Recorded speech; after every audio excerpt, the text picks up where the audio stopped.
Hey there, it's Silver, and this is PowerWash Simulator. Yes, really.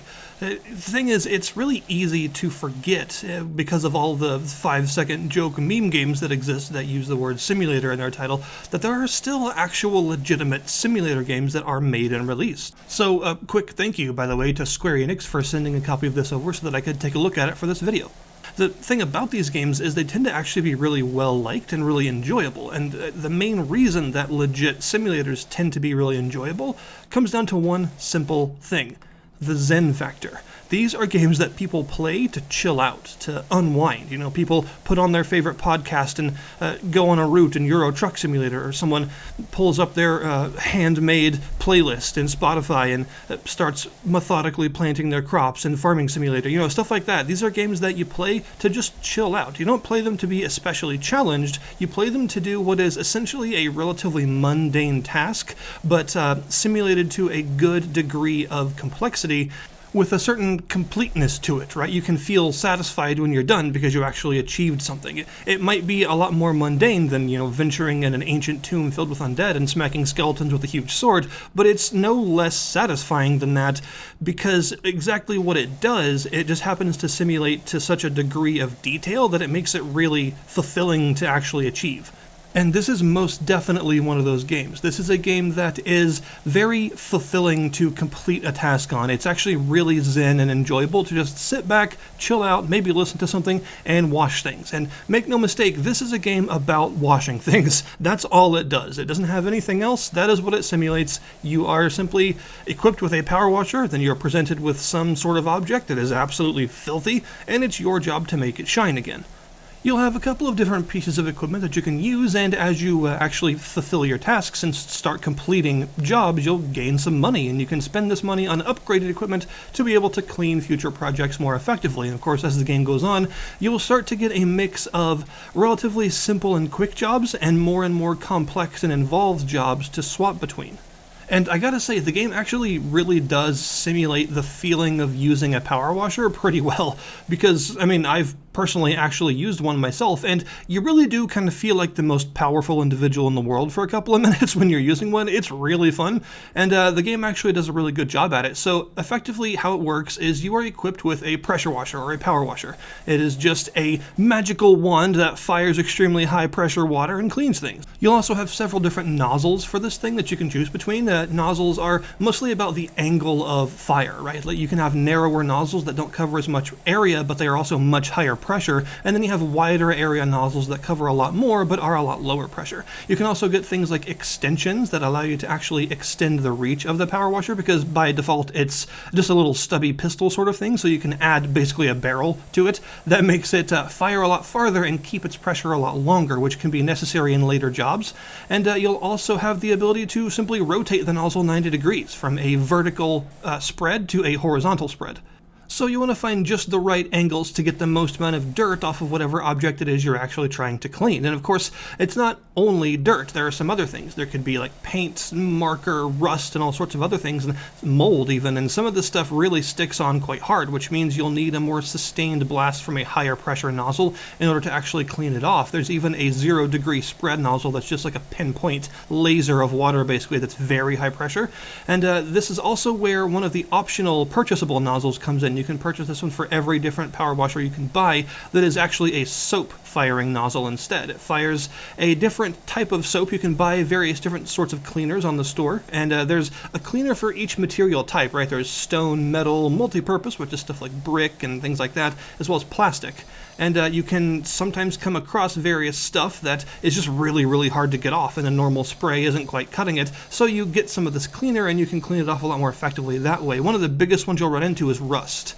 You'll need the metal cleaner for that one, obviously. Rust can be power washed off with a really high pressure nozzle, but it takes a very long time and very narrow focus to be able to actually clean it that way, and it's just not really feasible because a lot of the stuff that's rusted is rusted in a large number of areas, so trying to laser it all off would take you ages. So instead, it's better to grab a hold of some of this metal cleaner and actually spray it off that way so you can remove the rust. And this problem will present itself in various different ways. You may also find that, for instance, some of the wooden roofing and siding that you come across on structures may have some like moss or some mold attached to it and you need some wood cleaner to actually get that off effectively, stuff like that. You're basically just trying to equip yourself with the best possible tools for the job so that you can handle as many different kinds of cleaning as possible.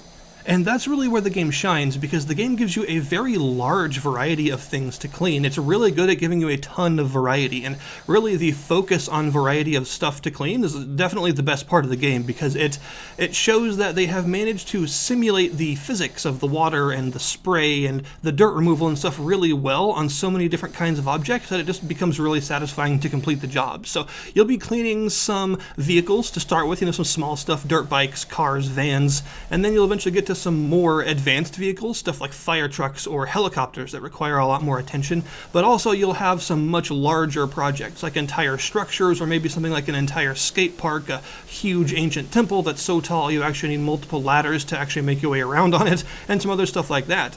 There's a lot of even more exotic stuff as well, like strange drilling pods, carousels, and some other more fantasy-leaning stuff as well.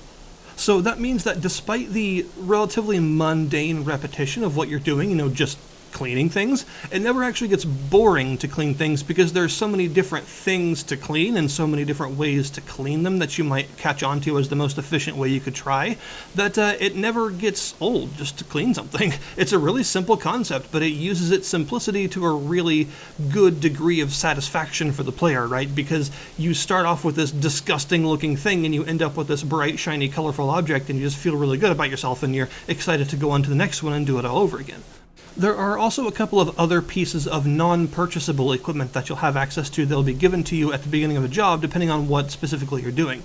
You might, for instance, just get a simple step stool. This is a common one for a lot of vehicles, allowing you to get to the roofs of vehicles and stuff more easily, just give you some extra vertical reach. You can also get some ladders that you'll find. Usually you only have one, but there are a couple of jobs with much, much taller and more complex structures where you might actually need multiple ladders.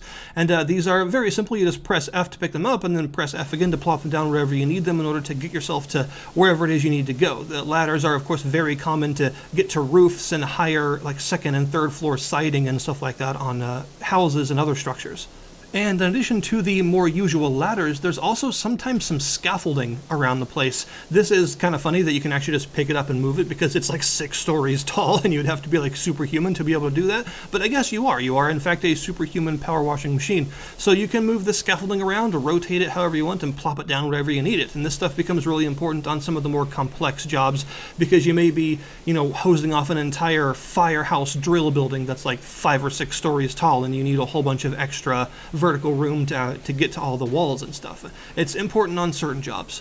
And then once you begin, that's pretty much it. It's really up to you exactly how you do it, because there's no time limit in this game. You're not scored based on the amount of time it takes you to clean or anything, so you just come up with a plan of attack that you think is efficient or that you think will be fun, and just do it. And that's where a lot of the enjoyment of a relatively mundane task like this actually comes from. It comes from your own personal choice of how you're going to tackle it, your own plan of execution, and how you think is the most satisfying way to clean stuff. You want to see that dirt really come off in like a perfect horizontal fanning motion where you don't miss a single speck and sort of slowly sweep your way across the whole wall, or do you instead want to tackle things in like a smallest to largest format where you clean the really easy stuff first, like staircases and porches and banisters and stuff, and then you move on to walls and then roofs and stuff, and maybe finish off the windows last because that extra little bit of shine just makes you feel nice. Or maybe you want to start with the biggest, most time-consuming stuff first. Maybe when you're cleaning the skate park, you want to start with the flooring, because the flooring takes the absolute longest and is the most wide-reaching, large piece that you actually have to clean. And then once you're done with the flooring, you start moving inwards to stuff like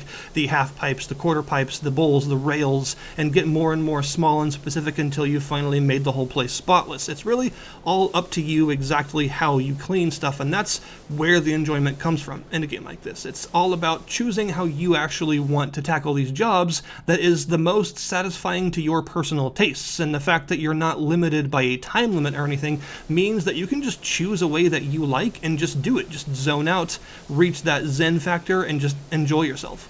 It's really hard to fault a game like this for me. There's a reason that it's like overwhelmingly positively rated on Steam. It's not because it's a jokey meme game, it's because it's actually a really good simulator of something very specific. Like, it is a highly specific sort of game. It does one thing, but it does it really well.